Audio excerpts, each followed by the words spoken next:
नमस्कार, city 24 channel देख रहे हैं। यहाँ पर मैं हूँ साक्षी सोनी। कोरोना का कहर बरसना अब शहरों में ही नहीं बल्कि गांव में भी शुरू हो गया है। गांव के लोग शहरों से अब ज़्यादा संक्रमित होने लगे हैं।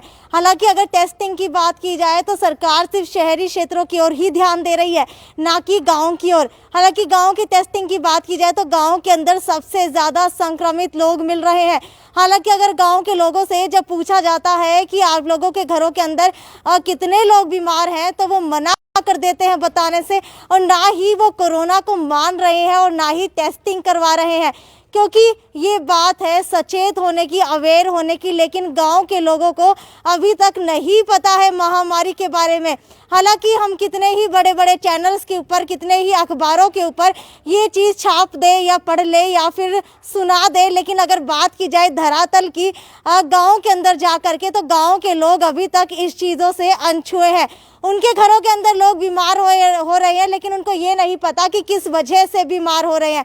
आपको बता देती हूँ कि हिसार का एक गांव ऐसा है जहां पर हर घर का तीसरा व्यक्ति कोरोना संक्रमित है, यानी कि उसको बुखार है, और वो जो है गांव वाले उस चीज़ को संभल नहीं पा रहे हैं। जी हाँ, गांव वालों की तरफ से जो है समझा नहीं जा रहा कि उनको बुखार किस वजह से आया हुआ है। पूरा का पूरा गांव जो है घरों के अंदर दुबक करके बैठा है। कहा जा रहा है कि गांव के अंदर बुखार का प्रकोप आ चुका है। और ये गांव कौन सा है? मैं बात कर रही हूँ गांव बहबलपुर की। जी हाँ, सुलखनी से आगे गांव बहबलपुर पड़ता है हिसार जिले के अंदर। और आपको बता देती हूँ, ये एक वो गांव है जहाँ पर हर घर के अंदर तीसरे व्यक्ति को बुखार है, लेकिन कोई भी मानने के लिए तैयार नहीं है। हालांकि जब हमने सरपंच प्रतिनिधि से बात की तो सरपंच प्रतिनिधि ने साफ तौर के ऊपर कहा कि गांव के अंदर संक्रमित जो है लोग बहुत ज़्यादा है।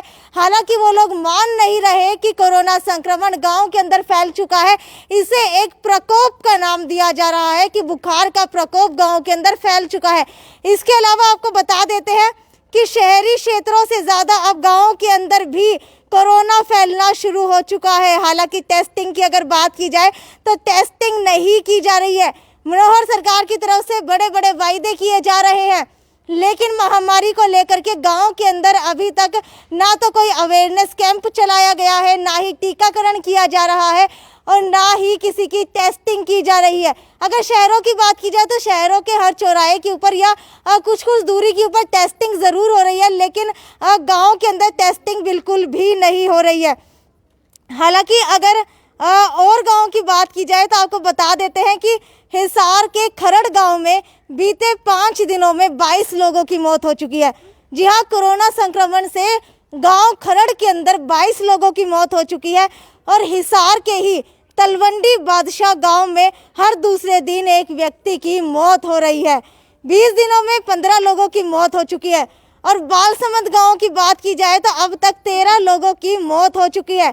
और भिवानी के मुंडाल गांव में बीते एक सप्ताह में 25 लोगों की मौत हो चुकी है। हालांकि ये आंकड़ा जो है ना तो गांव के लोगों को पता है, ना ही वहां पर कोई अखबार आता है, ना ही जो है वहां के लोग टीवी चैनल्स के ऊपर न्यूज़ देखते हैं जिससे उनको पता लगे कि गांव के अंदर महामारी कितनी ज़्यादा फैल चुकी है।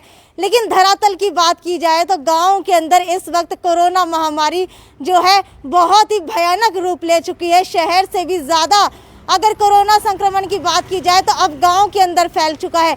हालांकि अभी कुछ ही समय पहले न्यूज़ फीड स्क्रॉल कर रही थी तो देखा कि मुख्यमंत्री मनोहर लाल का भी अभी ऐलान हुआ है कुछ ही समय पहले कि अब गांव के अंदर भी जो है टेस्टिंग की जाएगी। हालांकि टीकाकरण की बात अभी तक नहीं कही गई है।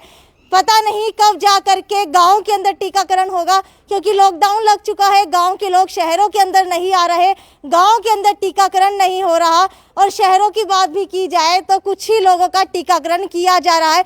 जो लोग रजिस्ट्रेशन करते हैं सिर्फ उन्हीं का टीकाकरण हो रहा है। तब देखने वाली बात ये होगी कि क्या गांव के लोगों में कोरोना संक्रमण ज़्यादा फैलने से भारत देश खतरे में आ जाएगा? क्या इतनी ज़्यादा वैक्सीन उपलब्ध ना होने की वजह से भारत देश जो है कहीं ना कहीं कोरोना संक्रमण की तीसरी लहर की चपेट में भी आ जाएगा? अगर गांव के अंदर जल्द से जल्द टेस्टिंग शुरू नहीं की गई तो हो सकता है कि हरियाणा के अंदर, जी हाँ, हरियाणा राज्य जिसे चुना गया है 3 राज्यों में से सबसे कोरोना प्रभावित राज्य, वो हरियाणा राज्य अब कोरोना की चपेट में आने से बच नहीं पाएगा। अगर गांव के अंदर टीकाकरण या फिर टेस्टिंग शुरू नहीं की गई। तो ये लगातार मैं आपको खबरें दे रही हूँ। अभी हालांकि बता देते हैं कि पत्रकारों के लिए मुख्यमंत्री मनोहर लाल ने कहा है कि उनके मीडिया सेंटर के ऊपर जा करके सभी पत्रकारों का टीकाकरण होगा। हालांकि पत्रकारों की बात की जाए तो पत्रकार आपको लॉकडाउन के अंदर भी निकल करके सही खबरें आप तक पहुंचाने का काम कर रहे हैं, एक तरीके से फ्रंट लाइन वॉरियर की भूमिका निभा रहे हैं। पिछली साल सरकार ने ऐलान किया था कि पत्रकारों की टेस्टिंग होगी, लेकिन अभी तक पत्रकारों की टेस्टिंग नहीं की गई है। हालांकि अगर बात की जाए अब की, तो कहीं ना कहीं मुख्यमंत्री मनोहर लाल ने कह दिया है कि पत्रकारों की टेस्टिंग होगी। लेकिन अब देखने वाली बात यह है कि क्या पत्रकारों को राहत मिल पाएगी, क्या उनका भी कोरोना से टीकाकरण हो पाएगा, क्या जो बहुत सारी दवाइयाँ शहर के अंदर आ रही हैं उसका कोई फ़ायदा पत्रकारों को हो पाएगा। लेकिन मेरी अपील है आप लोगों से ज़्यादा शेयर कीजिए, क्योंकि मैं जब से देख रही हूँ सभी शहरों की कवरेज कर रहे हैं, लेकिन गांव के अंदर जा करके अभी तक कोई भी ग्राउंड कवरेज नहीं हुई है, ना ही कोई आंकड़ा अभी तक सामने आ रहा है। सिर्फ अखबारों के अंदर एक आंकड़ा दे दिया जाता है कि कोरोना संक्रमण के कारण गाँव के अंदर इतने लोग बीमार हो रहे हैं, इतने लोगों की मौत हो रही है।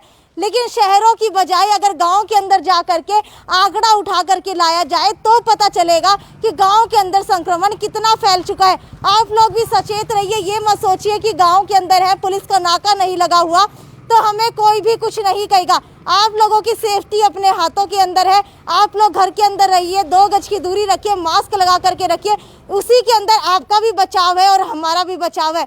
चाहूंगी कि ज़्यादा से ज़्यादा शेयर करते रहिए ताकि ये खबर उन लोगों तक पहुंचे जिन्हें पता नहीं है कि उनको बुखार किस वजह से हो रहा है। ये थी साक्षी सोनी की रिपोर्ट, CG24 चैनल हिसार।